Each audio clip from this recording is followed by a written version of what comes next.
just a really quick,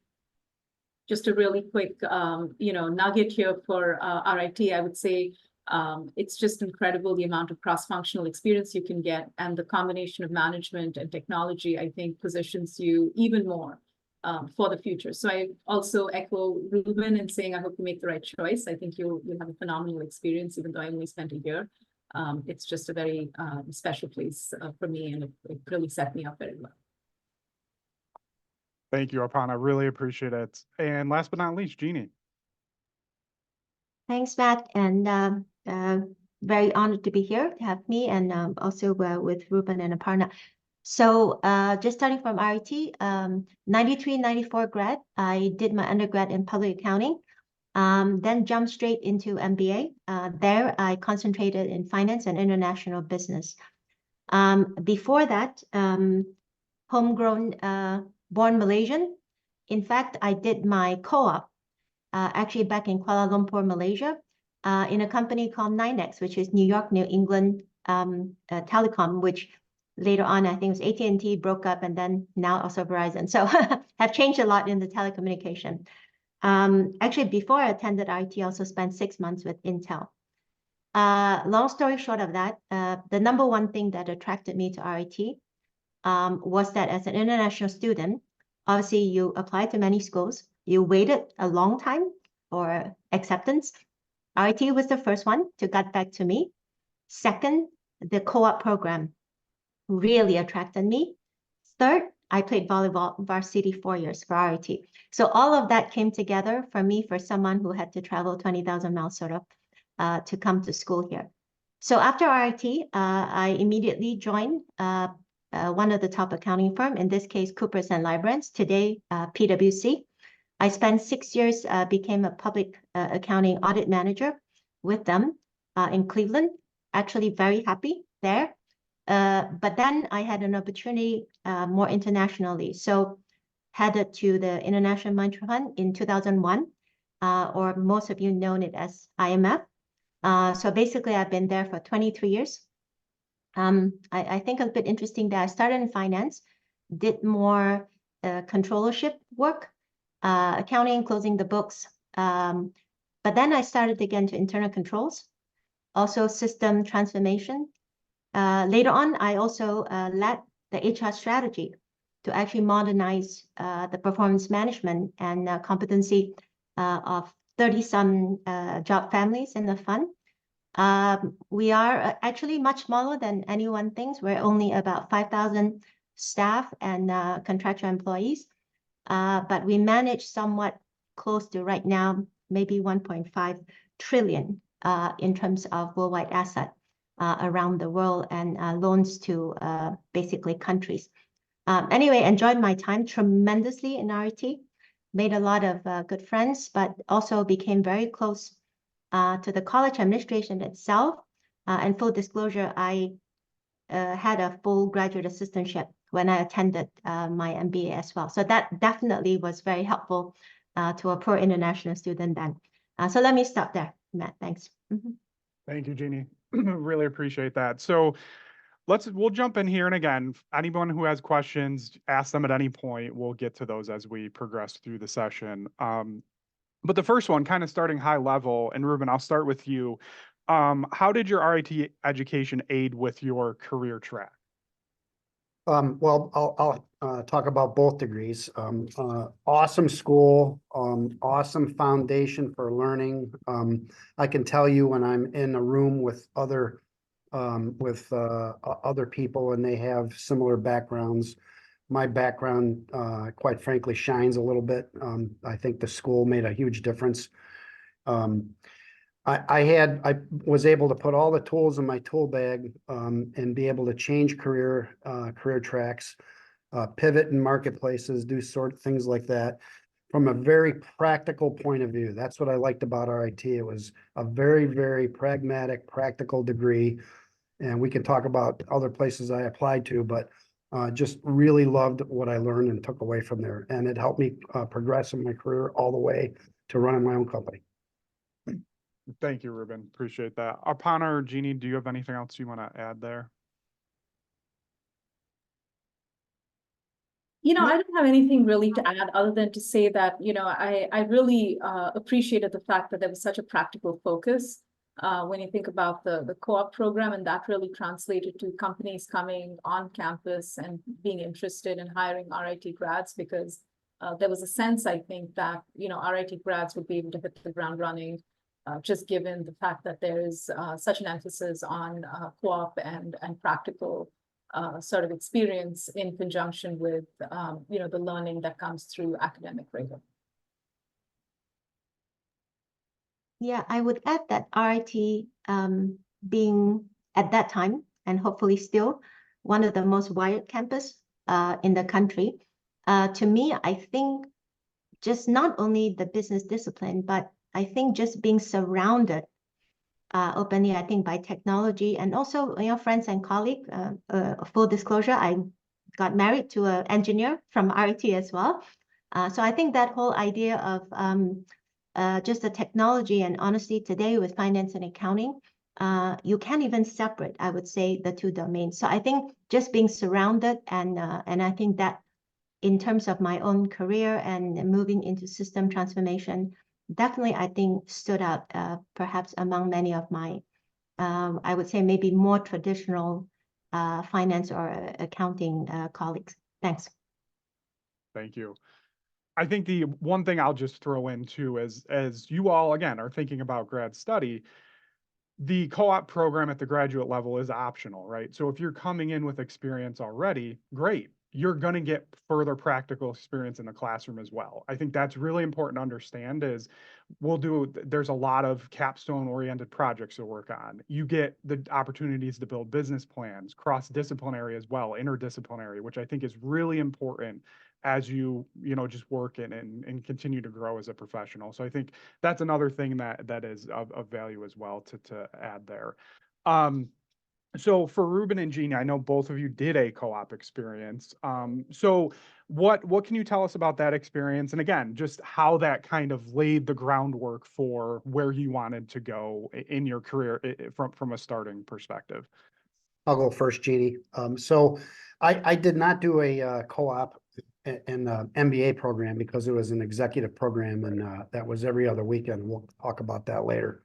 That was it was wonderful and stressful at the same time. But for the co-op program, my undergraduate degree, the biggest thing I took away from that was I found out what I didn't want to do. And that was just an awesome experience. I mean, so many times people graduate and they jump in, to a job, and it's like, oh my God, I can't stand this, or it just wasn't what they thought it was going to be. And I found that out very early on in a couple co-op experiences, what I didn't want to do. And it really focused and narrowed me down to what I did want to do. That was the best thing that happened to me right there. Absolutely. We talk about that all the time with students. It's your playground, right? Your opportunity to get 3, 4, 5 months of experience. And again, even if it's not something you want to do, you can still build that network and get those chances. So that's great. Jeannie, anything else? Yeah, I had a little bit of a similar experience. I came in at that point, junior year. I knew about accounting and finance was going to be where my interest was, but I was a little bit intrigued in other discipline as well. So my co-op was actually in marketing or market research with telecom. And openly, the beauty about that was the telecommunication industry, again, we're talking about back in 1992, was really for many developing countries, really a boom. They were starting to accept cellular licenses from foreign providers, and many developing countries was outgrowing actually their own telecommunication capability. So with that said, my job was to do market research to help NYNEX compete for a national backbone license for the cellular carrier. And so, how do you call that? I mean, it was coincidental that I started to get exposed to government policies and what government policies, whether they open to foreign direct investment or not, actually make a big difference on countries' development. So long and short, I never thought that this experience would be very useful to me. But at the end, given where I am today in an international organization, the recognition of government policies and the role of government policies to an economy and to its people, basically it started from then. And so now to be able to apply and really feeling passionate about government's responsibility and accountability vis-a-vis their economies and people is really, but it started a bit accidental. I was there to explore marketing as a discipline, but I ended up, I think, getting a lot more. Now, getting paid is also very nice. So, so let me stop there. Thanks, Jeannie. Appreciate that. So Aparna, I'll start with you on the next question. What were your favorite business classes at RIT-Saunders? I know back then it wasn't titled Saunders. And then were these classes, how did these classes help prepare you for your future job roles? Yeah, I mean, as I said, I sort of came to RIT, that was the first place much like Jeannie, I'm originally from India. I did my undergraduate degree thinking I wanted to be an engineer. And, the school that I went to, was really did prepare me pretty well, both in technical as well as in sort of business spheres. But I really had a moment where I said, I don't want to be an engineer. I don't want to do a PhD. So what do I want to do? And I decided I wanted to do finance. And, I got the scholarship to come to RIT. I didn't know what RIT was, but I just knew that they were giving me a scholarship to come and pivot to a field that I was interested in because I was good at math. And so, anyway, I did the Master of Science in Finance. I didn't think that I had the real experience to do a business degree, and I wanted to save that for a little bit of work experience. So my entire orientation was, let me come to RIT and think about this as sort of an extension of my undergraduate degree and really focus on learning the technical material. And so the coursework, that most prepared me was just, I'll say Professor Reuben's class on corporate finance. That was, phenomenal because you just learn the nuts and bolts of finance, and you also realize how tricky it can be. And what concepts really matter. And, it all comes back to fairly foundational math, but it's kind of the analytical application of it. So to me, that was just the foundation, right? And being a good finance professional. I'll carry the theme in terms of Professor Reuben's class into futures and options. I thought that was fascinating. And then just given my engineering, undergrad concentration, I enjoyed the MIS classes as well. So I love that sort of juxtaposition of, what I think of as finance, a little bit of math, and then the application of that into technology. And this is, mind you, 1997. I had a good realization that, technology was going to be only more important, not less important in the application of finance and business. So if I were to pick three classes, I would say those are the three. I'll just conclude with saying that I also love the fact that RIT gave you this option. I got this on-campus job with M&T Bank, and I had to start in June. So in order to do that, I needed to accelerate the program. I couldn't stay on and, spend 6 months or 8 months doing the thesis. So there was a test out option. So you could essentially almost, take your part 1, part 2, part 3 CFA in a day. That's sort of how it was communicated to me. Now, this was a long, long time ago. It's a lot of pressure, but if I was able to test out of those 3, sections, then I could graduate in essentially 9 months, right? Because I started my classwork in August and then I graduated in May. So I got this 9-month master's, tested out, and then I was able to start my full-time position, in June with M&T Bank in the management training program. So to me, it was just a huge accelerant in making, for me, a career choice, going from, an undergraduate degree, in a concentration that I wasn't really excited about, but that gave me some good foundation to going into a brand new sphere of finance. And then, I never really turned around. I think that just really made a huge difference.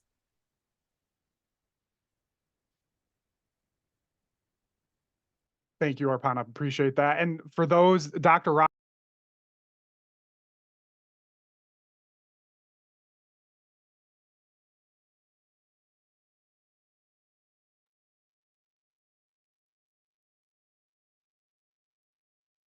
Can you see Matt, Aparna, or Jeannie? Uh-oh. No, I think we may have lost Matt. He was having some problems there with his computer. Always this happens when you know, you have a situation like this, right?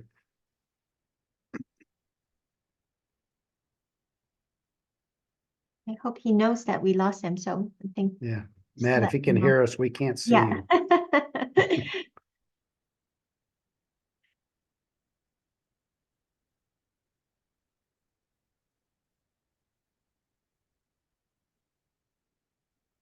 I don't know what it said on your computers, but on mine it said you are the host now. So I'm not sure. I think the panelist, he had given us a panelist role in order Yeah. for the camera, I think. Gotcha. Maybe just while Matt, I'm just picking up on the Q&A.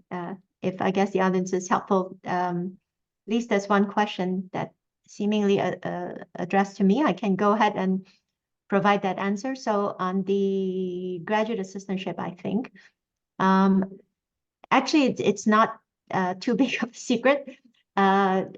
Simply that undergrad, when I stayed in RIT, I had some option to go somewhere else for my grad school. I think informally, I graduated maybe third in my class. I lost out to maybe 0.04 to first in my class. So that's, I think, one criteria that would get you competitive. No secret there. Second, I think that time GMAT was still required, and I think prepare well for that. I think do well for that, and that's what I did. But when I did my graduate assistantship, I also worked full-time for the college. Well, full-time that time was 20 hours, and also on research projects, publication, and so forth. So, so I don't think that many difference, but I think stay competitive in your undergrad, and then also stay competitive if there's any exams involved. So let me stop there on that one question.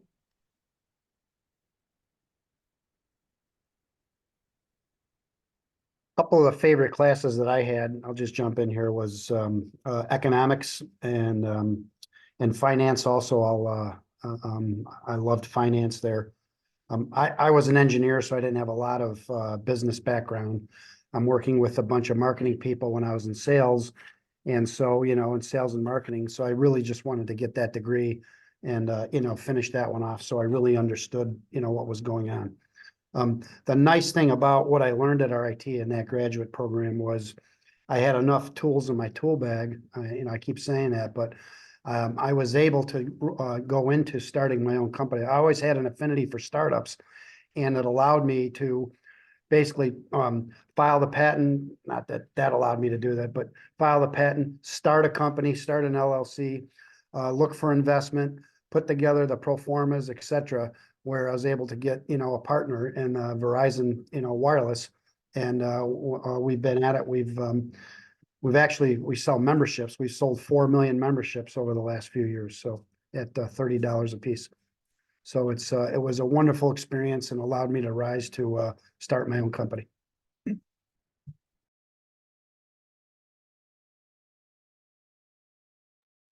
So while, you know, I guess we are waiting for Matthew to come back on, perhaps, you know, we can tell you a little bit more about, you know, some of the career trajectories, you know, that we've sort of gone through. I think Reuben and Jeannie both talked about that. And, you know, I too went ahead and got myself a business degree, you know, about a decade after, you know, I graduated from RIT, or a decade plus.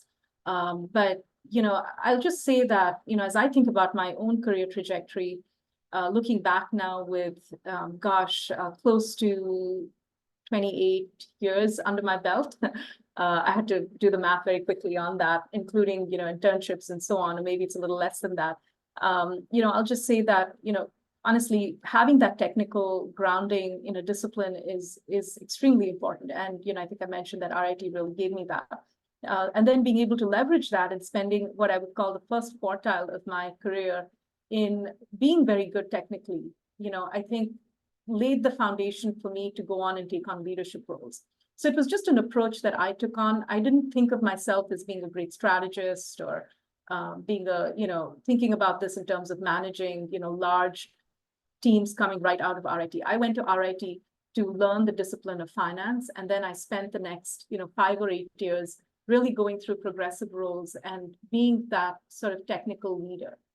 Went from being a technical expert to being a technical leader. And then because I had such a strong foundation, I felt confident enough to go into roles that gave me increasing responsibility. And then I eventually got into the Sloan School of Management at MIT and did my MBA there. And so to me, as I think about that, that allowed me to make that pivot from what I would call the first and second quartiles of my career into now the third and fourth quartiles of my career. And, now I think of myself not at all as a technical expert. I don't even know how I used to run big models before, but I know that I have, that muscle. And so when I hire teams, I know exactly what to look for. So again, it's just sort of giving you the span of, what it means to go through an education at RIT and, and not being afraid of really getting right into some of the more technical and quantitative concepts, at least for me, given what I was doing, really positioned me very well to problem solve, even as I moved further and further away from technical matters.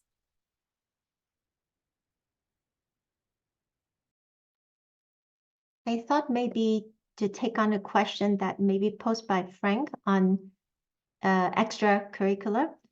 Yeah, I definitely think that for me, it was the immersion experience really coming to a new place and a new country. I would honestly also say that my English, a lot of my verbal was really honed because of my extracurricular, because I was immersed with my teammates, who most of them are around from the Northeast. And so seeing them every day, practicing with them and so forth. But you also realize that, it's building friendship, it's building network, is sort of also building and knowing a little bit of who you are. I think in some of these activities, whether it's teamwork, whether you have to rely on others, whether how much you can push yourself. And my own sense is I grew up being an athlete, even during my high school days. And the thing that I found out was that in education, you learn a lot outside of the classroom, as well as you learn inside the classroom. So I think if there's an opportunity, if anything else, it's a stress reliever. I think it's an equal part of a college experience, whether it's undergrad or graduate. And so I would encourage, and RIT is actually a place that have many different types of varsity, non-varsity, intramural, and also different clubs. So I think that's another sort of asset that you can get on campus. Yeah, so that's for, I think, that question from Frank. Thanks.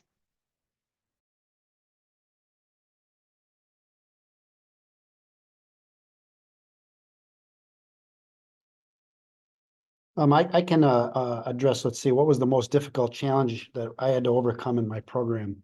When I went, my children were 4 and 6 years old when I started.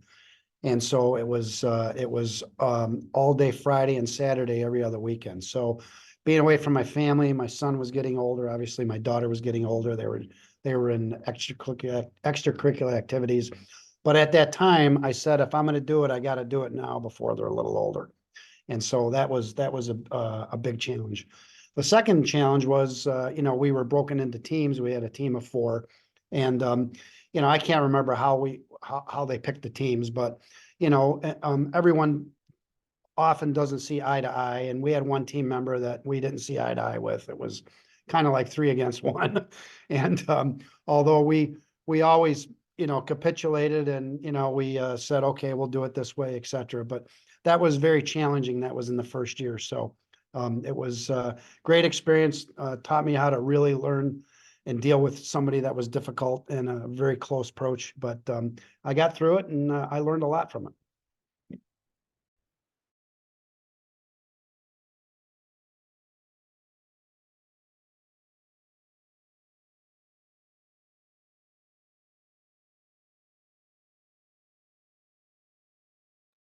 I think we're fielding questions on the question board here. But while we're doing that, I'll just, there was another experience question here, and what was, why did you choose Saunders for a graduate study? My experience was, I was in the Rochester branch office in sales, so I was looking for an MBA in a school in Rochester. So my 2 choices were the University of Rochester at the time, University of Rochester and RIT. So I always viewed RIT as a technical school, So my first choice was to go over to the U of R. And when I went to the U of R in the interview, I mean, they were, well, when you graduate, when you go down and you go work on Wall Street, and I didn't want to work on Wall Street. I'm going to be honest with you. I had no desire to go live that life. I wanted a general MBA that taught me finance, economics, statistics, accounting, that I could apply to any industry and eventually someday start my own company. And when I went over to RIT, it was very pleasant. Of course, I had my undergraduate degree there, and they admitted me after about 1 hour of an interview. So it was just an awesome way to join a great program at RIT.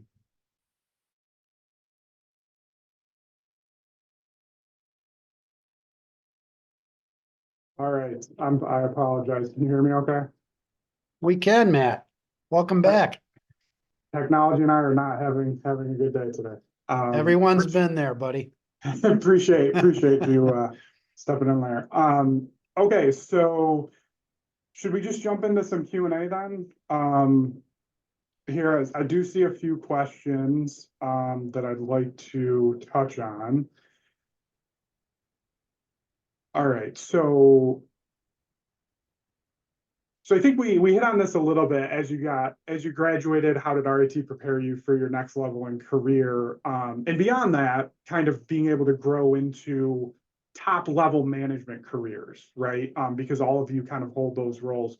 So if anybody wants to jump in with that question, I know we've covered some of that, but any lasting remarks we want to leave there? Maybe to jump in a little bit on the next level, right? And I think Aparna nicely talked about the early days and the technical level. I think most of us will have to go through that part of our career. But I think some of the courses that initially may not be so obvious why it's in the curriculum. For example, organizational behavior, macroeconomics, strategy, even ethics. However, I would have to say that when you get into the next level of your career, even mid-management and beyond, you're starting to realize that these are some of the most valuable courses. And I remember Dr. Gold and macroeconomics and the gaming theory. So in the IMF, we have 190 members. Part of my job is to negotiate with memberships and also this connection of international. And every country has its own stages of development, openly have its own agenda. The IMF also has its own agenda, mainly to even-handedly support all of our members. But again, there's going to be tension between maybe certain agendas and the broader agenda, and negotiations are basically a normal day. So the whole idea of having to strategize to get from A through B or A through Z, and also how the negotiation tactics come into play. It's absolutely these others. And particularly when I led the HR strategy for the fund, I had to understand the organizational behavior of the IMF. And it gets very confusing when you have 100 staff from 160 countries. So you cannot say, well, it's all going to be sort of Western Anglo-Saxon, or it's all going to be East, sort of more quiet. It's very confusing. But understanding actually how an organization, for example, resists new ideas or adopt new ideas, or is willing to change this idea of change management. So honestly, on the next level, I would say that some of the classes that you may be sitting in and you scratch your head and said, well, this is not technical. Believe me, it's going to come to play. And I'll just leave with one thing is, unfortunately today, once you leave a classroom, the knowledge you have is already halfway obsolete. So there is an idea of now not just learning a domain or learning a technical skills. To some extent, you have to learn how to learn your entire career. So I'll leave that at that. Thank you. That is fantastic advice. I love it. Yeah, continuous learning and evolving. It's huge. Thank you, Jeannie.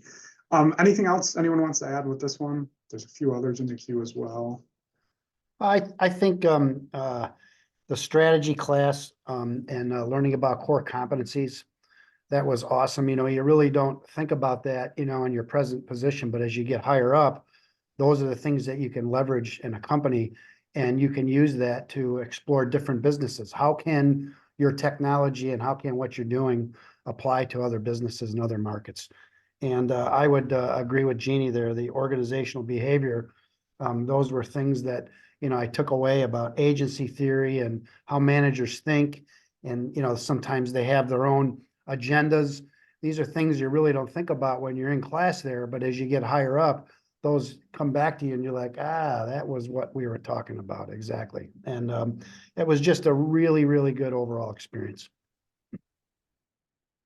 Great, thank you, Reuben. Appreciate that. So the next question, a really good one.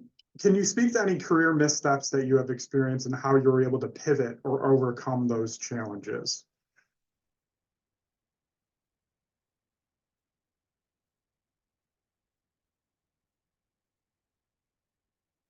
Well, I can jump in. Okay.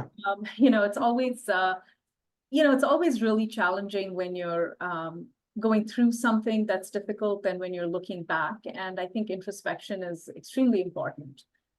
You know, I would say that, you know, just in terms of career missteps, you know, I don't feel that I actually, you know, picked something incorrect or, you know, went to the wrong company or made a big decision that sort of threw my career off track.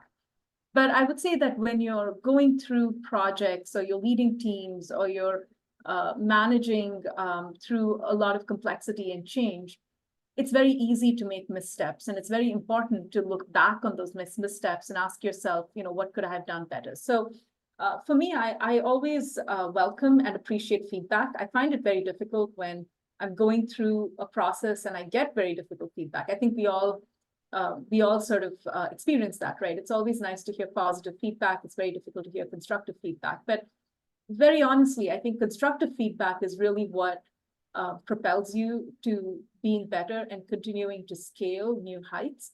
And what I've learned over my own, I would say project missteps or you know, missteps that I might have made in terms of, you know, judgment or decisions when I was going through certain change initiatives was being able to step back and be critical with myself and seek feedback from stakeholders that I may not have necessarily brought along as, you know, as well as I should have. And in being willing and receptive to accept that feedback and reflect on it and keep iterating has been what has helped me actually navigate more complexity and continue to take on more challenging things. So I think this is a general philosophy that if you're willing to sort of adopt, you could be in a team meeting, working on an assignment with your group mates. You could be in a class with a professor and you could not do very well on an assignment. I think it's very important to be introspective, to be critical. You don't have to flog yourself, but you should be critical about what could have gone better, and being willing to seek that feedback from, you know, your associates, and reflect on that and take those nuggets that you think of as being true, you know, will serve a very, very strong and good foundation, and it will build that muscle for you as you continue to go through your work life experiences. Thank you, Aparna. That's fantastic advice, and I really appreciate that. Reuben or Jeannie, any other insights you want to add here? I would maybe just use a real example when I was going through school at RIT on misstep, or maybe something that I discovered myself is that I really hated taxes. I love almost every course I have. I just did not like taxes. And I did not realize that until I got into the course, because I've always been intrigued by the US tax code, right, as an accountant. But when I really got into it, I discovered one thing. I really hated memorizing things. And so I addressed it head on. I became a VITA volunteer. For those who know, it's a voluntary income tax. What I found out about myself as a student was that I love applying things. I just don't like sitting there memorizing things.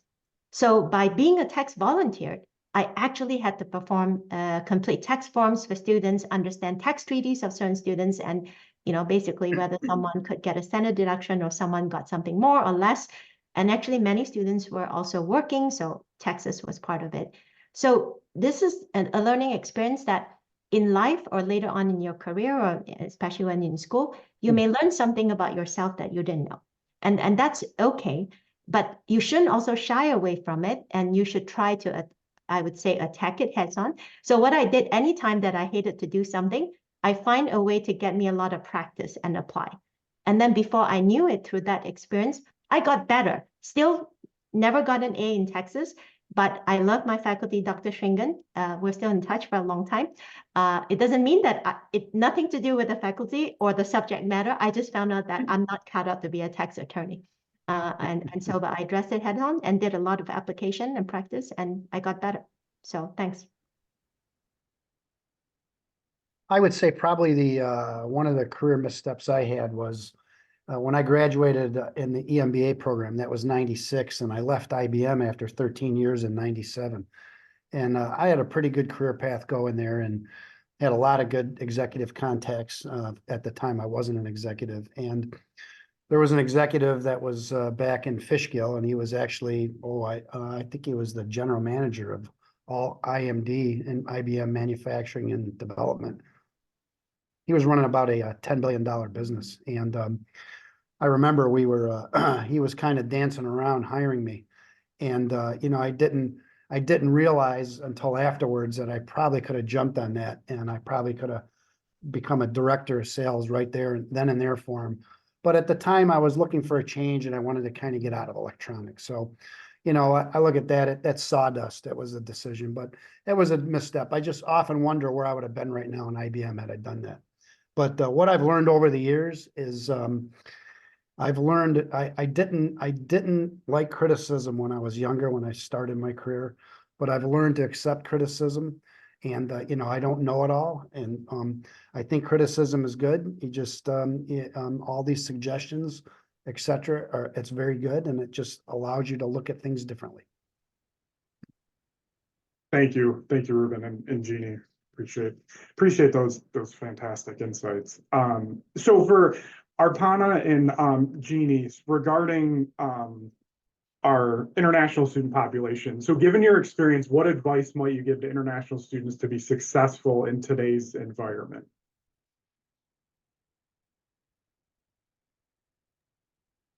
Well, I'm happy to start off, but it's been a long time since I've really navigated sort of that world of, you know, being an international student. I mean, I'm going to turn 50 this June. It's a little hard to believe that the years and the decades go by so quickly. So, you know, in many ways, you know, I think when you first come to a new country and you come in your early 20s, which is when, you know, I came to the United States, you know, it's, you're not a fully formed adult, right?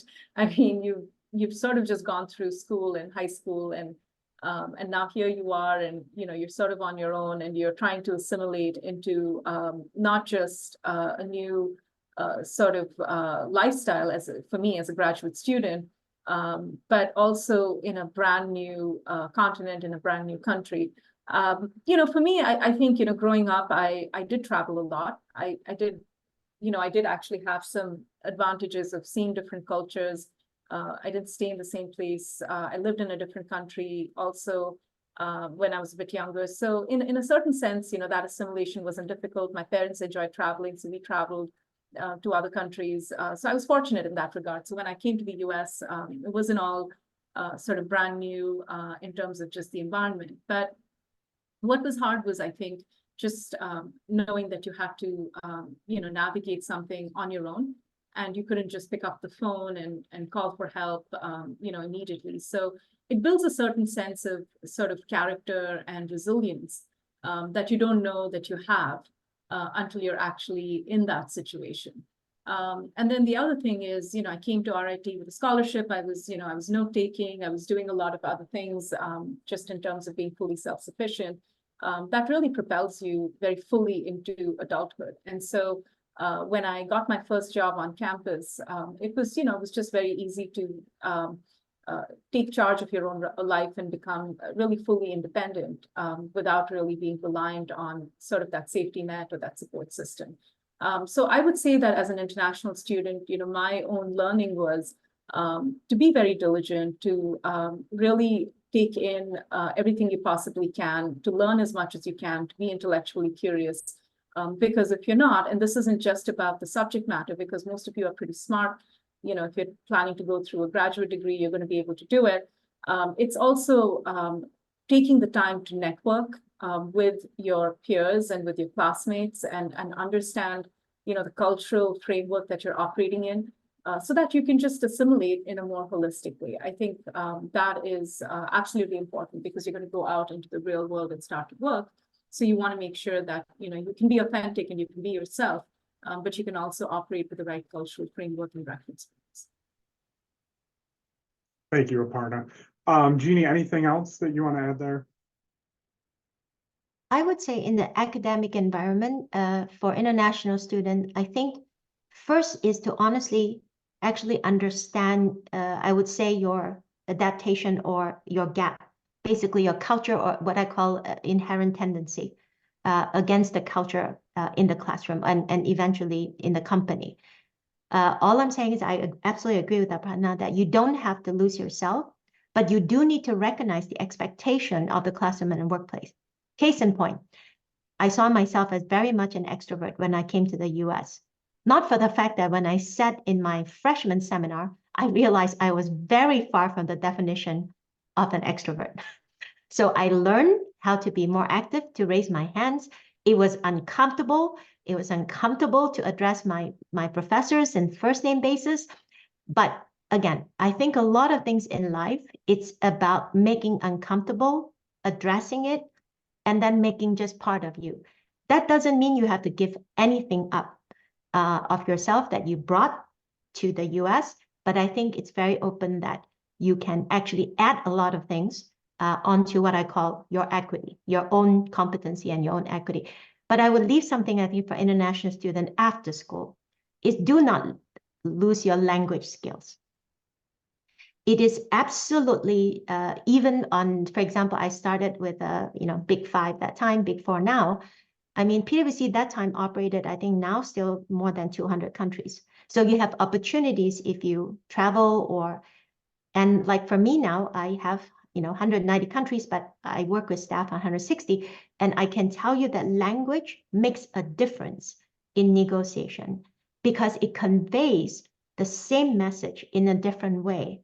And as far as human behavior, if you have common grounds, you tend to be able to handle harder negotiations, but then getting to a point easier because you feel that you have some common ground to build things on, to build trust on. And so I would definitely ask international students that you're definitely coming to the US to add a lot of things to your own equity, your own personal value to present to the workplace. But I would argue that equally, everything you learn here, sometimes it's the things that you don't want to have. So you also learn, for example, maybe too quick, too impromptu. Maybe you want to sit back and think a little bit more. But also you have to be careful that just keep thinking without actions also probably is not. So again, a little bit of a pun from me from Washington, D.C., that I think most of the country are in the middle of the moderate. So, but again, you have to start from where your inherent tendency, what did you grow up with, and just add the other side. It doesn't have to be you all the time, but it also should not mean that you don't acquire those skills and know how to apply them when you need to in various environments and various workplace. So let me stop there. Thanks. Thank you, Jeannie. Fantastic. All right. So another really good question from Benjamin. How well were you able to manage work-life balance while still ensuring you reach the places in your career you wanted to reach? Reuben, I'll start with you on this one. Well, if you want to stay married and you want to raise a family, that's a very important thing to do. And it can be difficult because, everyone on this call and probably all the people that are listening, had bosses that, Friday afternoon, they'll tell you, listen, don't take all weekend on this, but I'd like to see it Monday morning. And, it's just, I guess the best advice I can give you is people is how to manage that is, there are some things that are really, really important in business and there's some things that are really not. depending on what your career aspirations are, you have to look at work weeks that are, you know, they're not just 40 hours, they're 168 hours, right? There's 168 hours in a week. And, you know, sometimes you have to get up early in the morning or stay late at night. And you have to manage that because, you know, you have certain things that are commitments, you know, with your family and your spouse, you know, after work or after hours and on the weekends. So, you know, you just have to, dig in, find it, and just make sure you don't knock over all those bowling pins, your family life while you're doing this, because I've seen many people do it. I've seen many people think that it's all about money and all about, you know, getting that, you know, that title. And it's just, it's important, but, you know, you really have to have a well-balanced life. And how you can do that is there's more hours during the week than you think. Thank you, Reuben. Aparna or Jeannie, anything else you want to add there?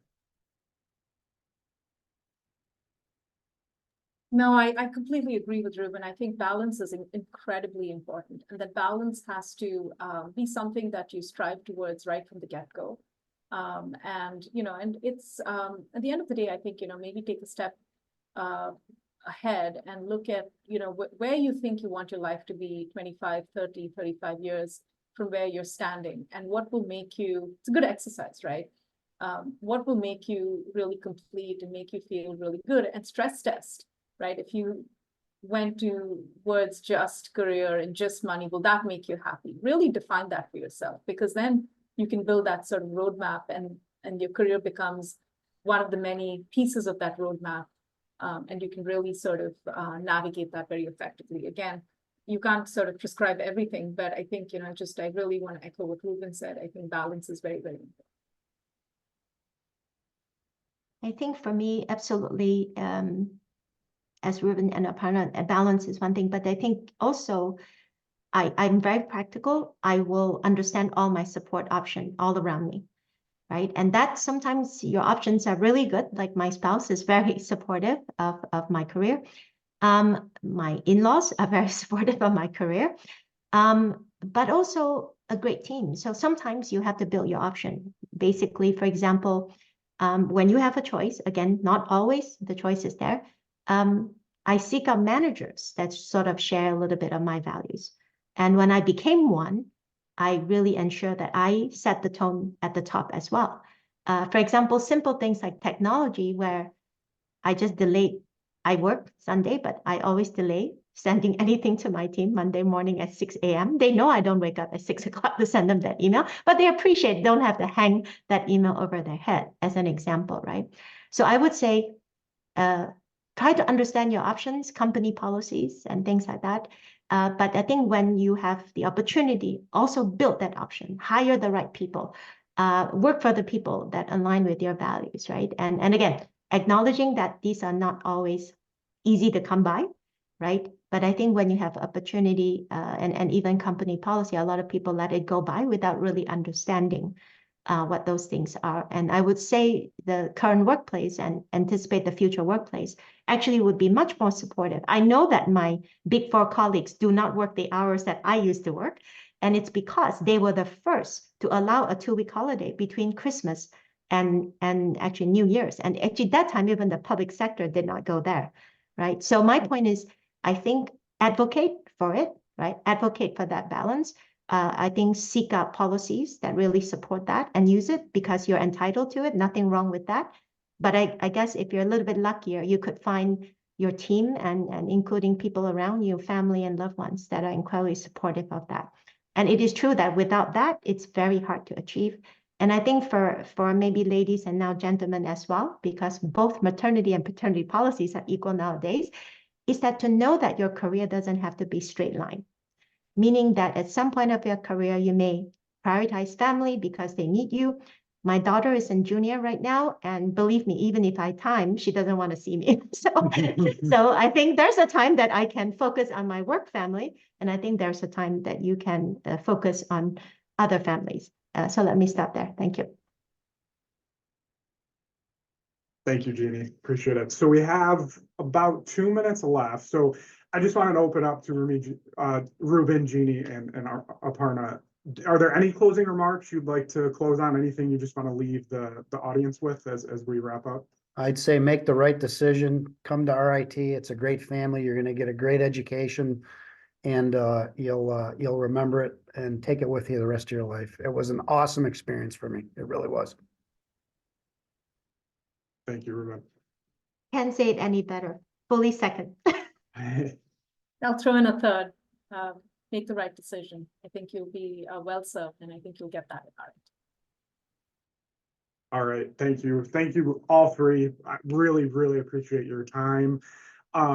Folks in the audience, if you have questions, follow-up questions or anything like that, I'm sure we can, work out a plan of addressing those if you do have specific questions for the panelists. And then for those viewing this at a later time, certainly, again, we welcome any questions that you have going forward. So please feel free to reach out.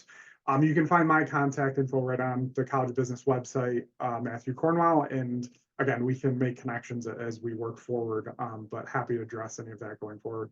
Well, with that, we'll wrap up. And again, thank you all for joining us, and have a good day or evening, wherever you might be.